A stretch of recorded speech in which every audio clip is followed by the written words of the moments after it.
ধৰ্ম ভক্তি ঈশ্বৰ উপাসনা মোৰ দেউতাৰ কাৰণে মোৰ সন্তানৰ কাৰণে মই কৰিব নোৱাৰো মই নিজৰ কাৰণে কৰিব লাগিব কিয় কৰিব লাগিব যিজনে ইন্দ্ৰিয় দমিনীয় মিলমন আত্মায়ে পৰম বন্ধু বান্ধৱ জন অজিত ইন্দ্ৰিয় যাৰ মন স্বতন্ত্ৰৰ আত্মায়ে পৰম শত্ৰু নালাগে অপ যিজন মানুহে নিজক নিয়ন্ত্ৰণ কৰিব পাৰিছে ইন্দ্ৰিয়বিলাক যিজন মানুহে সংযম কৰিব পাৰিছে সেইজনে নিজৰ বন্ধু নিজেই আৰু এই ইন্দ্ৰিয় সংযম কৰিব পৰা শক্তি ক'ত পোৱা যায় সাধুৰ সংগত ভকতৰ সংগত ঈশ্বৰৰ গুণনাম শ্ৰৱণ কৰোঁতে শৰৎ কাল অহাৰ লগে লগে যেনেকৈ খাল বিল পুখুৰী নদ নদীৰ পানী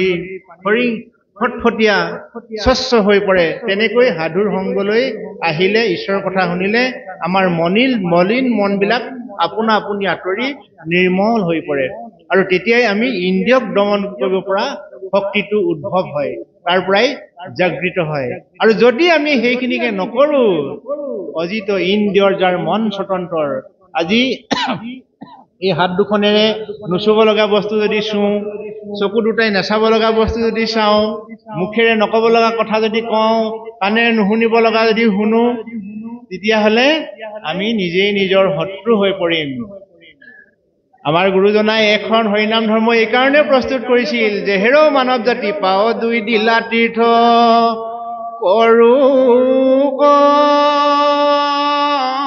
গমন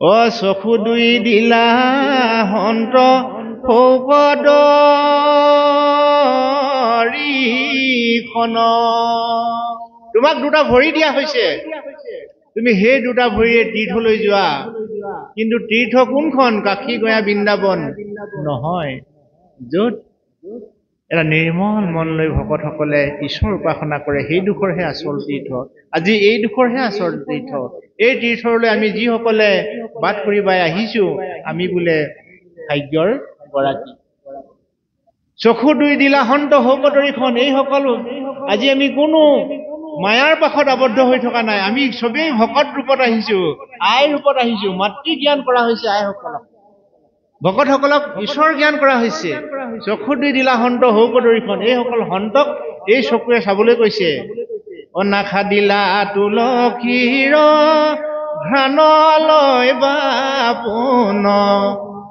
কৰ্ণ দুই দিলা টান শুনে নাম গুণ আমাৰ দুজন পাঠকী প্ৰভুৱে পাঠ কৰি আছে তেখেতলোক আঁতৰাৰ পিছত আৰু দুজন আহিব সেই কথাবোৰ কৰ্ণই শুনিবলৈ কৈছে নাকে তুলসীৰ সোৱাদ ল'বলৈ কৈছে এই দুখন যে হাত দিছে হস্ত দুই দিলা কৃষ্ণ কৰ্মে প্ৰৱৰ্তক উদৰ দিল অন্ততান প্ৰসাদ ভঞ্জুক এই দুখন যে হাত দিলে এই হাত দুখনে কেৱল নিজৰ উন্নতিৰ কাৰণে কেৱল বিষয় বাসনাৰ কাৰণে লাগি ইয়াৰ উপৰিও আমি ভকতৰ কাৰণে সমাজৰ কাৰণে দহৰ কল্যাণৰ কাৰণে ঈশ্বৰক অৰ্পণ কৰি এই দুখন হাতে কৰ্ম কৰিব লাগিব তাৰ পাছত যি সৎ উপাৰ্জন হয় সেই সৎ উপাৰ্জনে আমাৰ উদৰ পুৰাব লাগিব অহিৰ গোটা দিলা টান আনন্দিত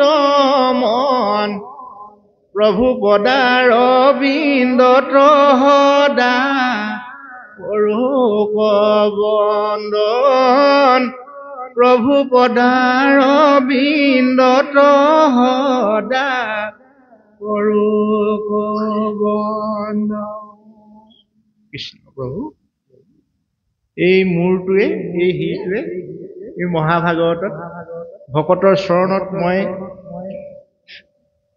ভকতৰ চৰণ ধূলা মই এই শিৰত ল'ব পাৰিব লাগিব তেতিয়াহে আমাৰ জীৱনৰ এই মলিনতাবিলাক আঁতৰ হ'ব আৰু যদি এইখিনিকে আমি কৰিব নোৱাৰো তেতিয়াহ'লে আমি দুনাই দুনাই সংসাৰলৈ আহিব লাগিব যাব লাগিব আহিব লাগিব যাব লাগিব যাৰ কাৰণে আমাৰ নিজৰো লাভ নহয় মা দেউতাৰো লাভ নহয় মানৱ জাতিৰো লাভ গতিকে হে সজ্জনসকল, এই 4 দিনীয়া বৰ্ণাঢ্য ভাগৱত অনুষ্ঠানটোৰ যোগেদি আমি কি লাভ হ'ব? অজস্ৰ পাই পইচা খৰচ কৰা হৈছে, সেই বিনিময়ত আমি কিবা এটা পাব লাগিব। কিন্তু কিবা এটা পোৱাৰ আগত কিবা এটা দি ল'ব লাগিব। শাকৰ গুটি এটা নোৰোৱাকৈ আমি তাৰ পৰা ফল আশা কৰাটো ভুল।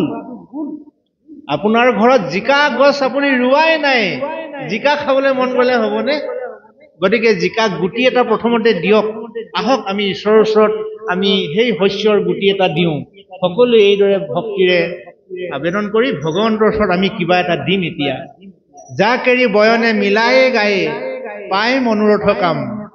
যিসকল বাপ বান্ধৱে নিজৰ মুখস্থ নাই বা মনত নাই, তেওঁলোকে ভকতে গোৱা বাক্যষাৰ মিলাই পেলাই যদিও গায়, তেতিয়াও মনোৰথ পূৰণ হয় বুলি কৈছে। আহক ঈশ্বৰক আমি প্ৰথমতে দি লওঁ, তাৰপিছত ঈশ্বৰৰ পৰা আমি খুজিম কিবা কিবি। হৰি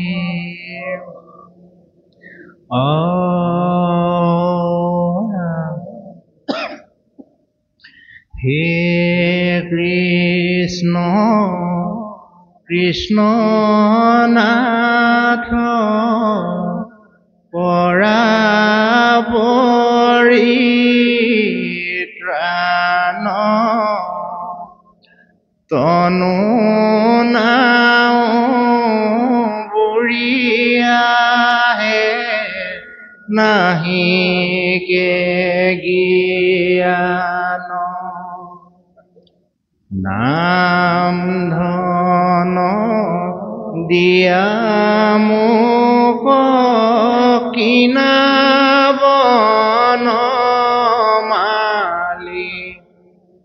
দাস পায় নোলোৱা মনত গোৰালি।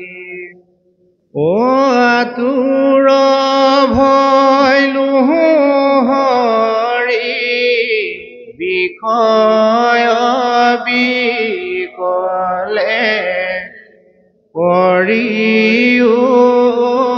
উদ্ধাৰ মোক চৰণ কম। কৃষ্ণ গুৰু শংকৰ। আমি ক'ব নোৱাৰাকৈ ভগৱন্তৰ ওচৰত 3টা বস্তু দি দিলো। কি দিলো? হে কৃষ্ণ কৃষ্ণনাথ কৰা পৰিত্ৰাণ তনু নাও বুঢ়িয়াহে নাহিকে জ্ঞান। নাম ধন দিয়া মোক কিনা বনমালি দাস পাই নোলোৱা কমন ঠাকুৰালী। আতুৰ ভৈলো হৰি বিষয় বিকলে কৰিও উদ্ধাৰ মোক চৰণ কমলে। এই 3 জোগা ঘোষাৰে আমি ভগৱন্তৰ ওচৰত আমি প্ৰথমতে এই দেহাটো দিছো। কাই কোনে দিছিলে ভগৱন্তৰ ওচৰত? কাই দিছিলে ৰজা হৰিচন্দ্ৰই। তাৰপিছত ভগৱন্তৰ ওচৰত আমি বাক্য দিলো।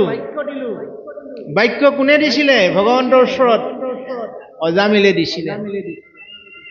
তাৰপিছত ভগৱন্তৰ ওচৰত আমি মন দিছিলো, মন অৰ্পণ কৰিছো।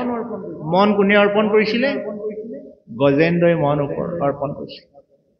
গতিকে কাই বাক্য মন এই 3টা বস্তু ভগৱন্তক দি দিয়াৰ পাছতহে ভগৱন্তই আমাক কিবা কিবি দিব। ভগৱন্তই আমাক কি দিব? আহক ভগৱন্তকো খুজি লওঁ। আমি বিনিময় কৰিবলৈ সাজু আছো, নহয় জানো? মই কিবা এটা দিলে মোক কিবা এটা দিবই লাগিব। গতিকে হে প্ৰভু, তুমি মোক এনেকুৱা এটা সম্পদ দিয়া, মই তোমাক খুজিব খুজিছো। সকলোকে দৰকাৰী সম্পদ। আহক ঈশ্বৰক হাতযোৰ কৰক। অ নমাগো সুখ ভোগ নলাগে মুকুতি তোমাৰ চৰণে প্ৰভু থাকুক ভকতি। মনত ভয় লাগিছে নি বাৰু মোৰ বন্ধুসকল? কাৰণ আমি ডাঙৰ কথা এষাৰ কৈ দিলো যে হে প্ৰভু, মোক সুখ আৰু ভোগ একো নালাগে। এই বুলি ঈশ্বৰক কৈ দিলো ঈশ্বৰে বাৰু মোক সুখ আৰু ভোগ নিদিব নেকি এই কথাষাৰ যদি মনত খুদুৱাই আছে তেতিয়াহ'লে আমি শেষৰ ঘোষালৈ যাওঁগৈ অহজনৰ সংগ প্ৰভু সদানো গোচুক এতেকে প্ৰসাদ মাগো তজু চৰণত এতেকে প্ৰসাদ মাগো তজু চৰণত কৃষ্ণ সজ্জনৰ হং প্ৰভু সদা নুগুচুক এতেকে প্ৰসাদ মাগো তজু চৰণত তাৰ মানে ভকতজনে গম পায় যে সজ্জনৰ সংগত সুখ আৰু ভোগ দুয়োটা বস্তু আছে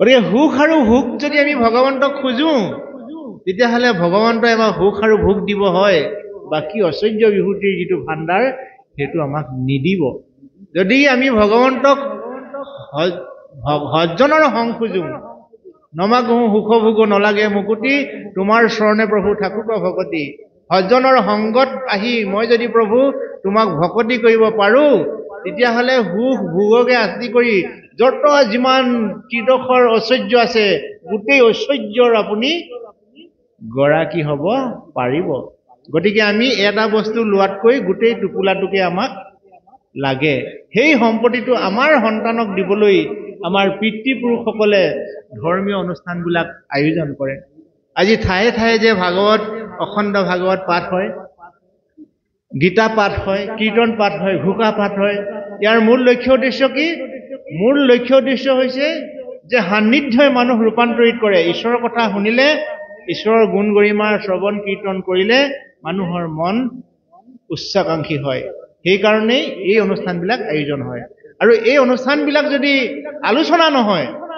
আলোচনা নহ'লেও কিন্তু আমি লাভৱান হ'ব নোৱাৰিম কাৰণ আমি ইয়াত বিভিন্ন ধৰণৰ বয়সৰ ব্যক্তি আছো ধৰিও কুমাৰকালে ভাগৱতৰ ধৰ্ম কিয় কুমাৰকালৰ পৰা ভাগৱত ধৰ্ম গ্ৰহণ কৰিব লাগে এজন বয়সীয়াল ব্যক্তিয়ে পাঠ হৈ যোৱা পাঠেকীৰ কথাখিনি স্বতঃস্ফূৰ্তভাৱে বুজি পাব কিন্তু অনৌসকলেতো বুজি নেপাব ইয়াত পৰম ব্ৰহ্ম ভগৱন্তৰ অষ্টমহিষী বিবাহৰ কথা উল্লেখ হৈ আছে বিবাহত যৌতুকৰ কথা আলোচনা হৈ আছে গতিকে যৌতুক কি বস্তু অতীততো যৌতুক প্ৰথা আছিল এতিয়াও আছে আৰু সুদূৰ ভৱিষ্যতলৈও আমাৰ মাজত যৌতুক প্ৰথা থাকিব কিন্তু সেই যৌতুক প্ৰথাক আমাৰ সমাজখনে কিন্তু ভুলকৈ ভাবি লৈছে তাৰ বাবে দায়ী কিন্তু আমি অভিভাৱকসকল কাৰণ আমি ছোৱালীজনীক যৌতুকৰ লগত যি সম্পদ দিব লাগে সেই সম্পদ নিদি আমি দি পঠাইছো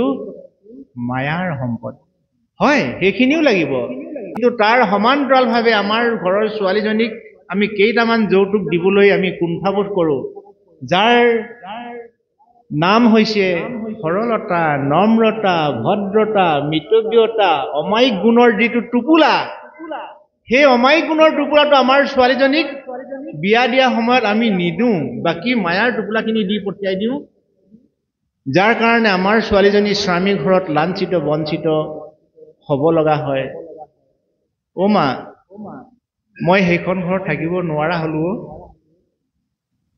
মানুহজনৰ অত্যাচাৰ স্বামী গৃহৰ ককৰ্থনা বাণী মোৰ হৃদয় দহি গৈছে যদি পাৰা মোক সেইখন ঘৰলৈ দুনাই নপঠিয়াবা যিদিনাখন সেই কথাষাৰ আমাৰ ছোৱালীবিলাকে নিজ পিতৃ মাতৃক ক'বহি সেই পিতৃ মাতৃৰ হৃদয়ৰ বাদে এই কথাষাৰ আন এজনে উপলব্ধি কৰিব নোৱাৰে ছোৱালীজনীয়ে কি কৈছে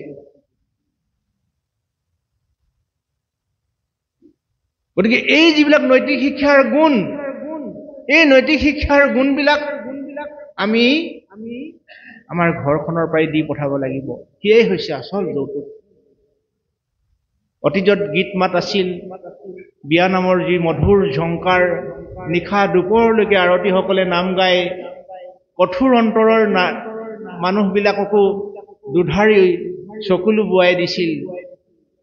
মাৰৰ সলনি শাহু আইক পাবা, দেউতাৰৰ সলনি শহুদেউক পাবা, উঠিব লাগিব কুকুৰাৰ ডাকত, ল'বগৈ লাগিব বাঢ়নিৰ হাতত।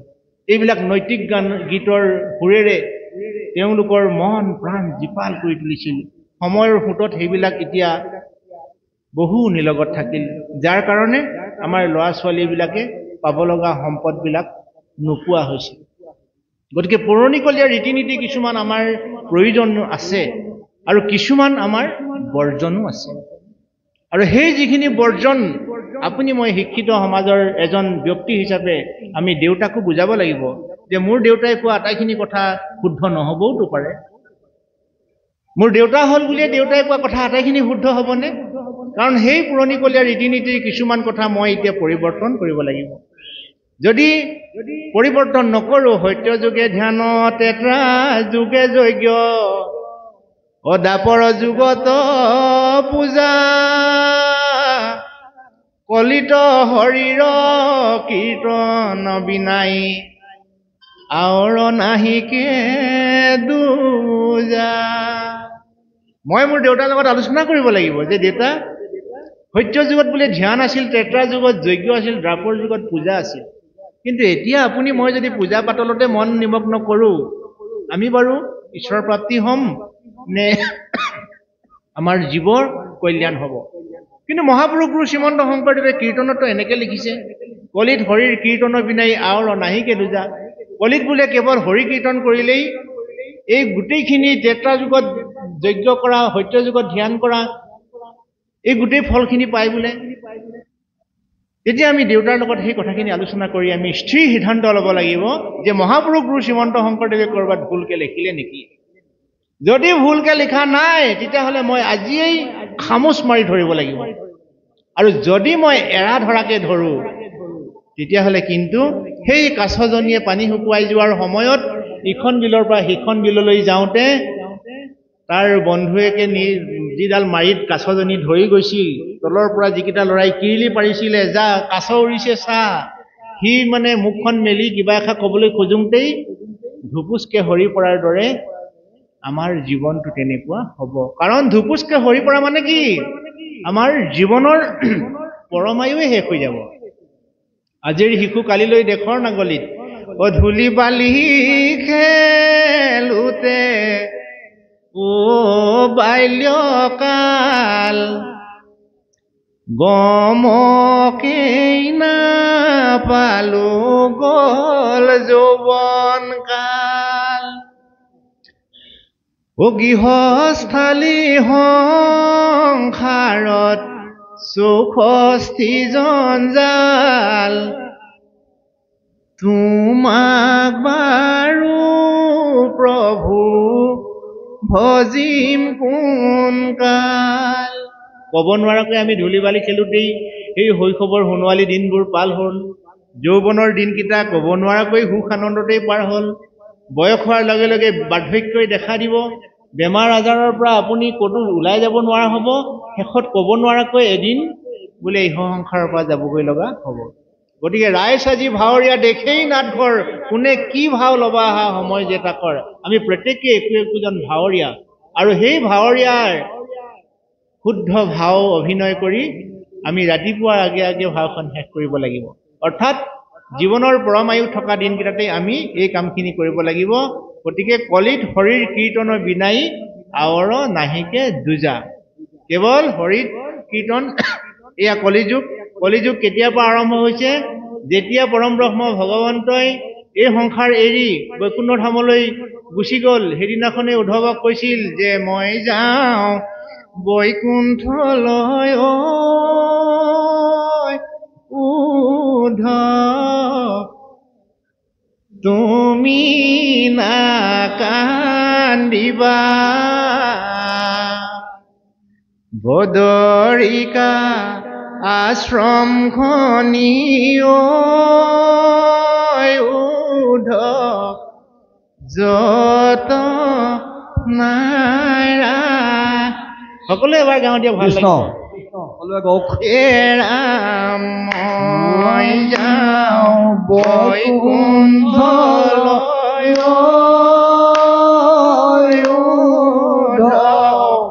তুমি নাকান্দিবা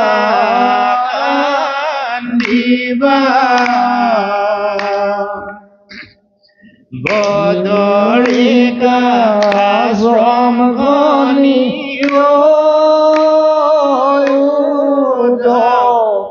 যত নাৰাখিবা ঐ ৰাম তুমি আমি দুয়ো গলে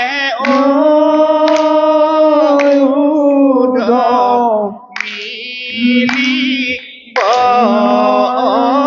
অনৰ্থ লুপ্ত হৈব ধৰ্ম ইটো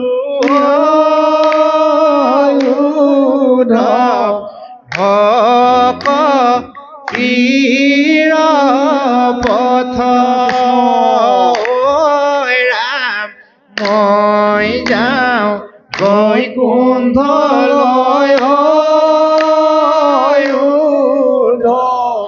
তুমি নাকান্দিবা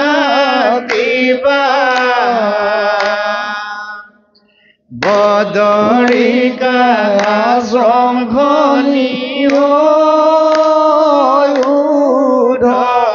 যত নাৰাখিবা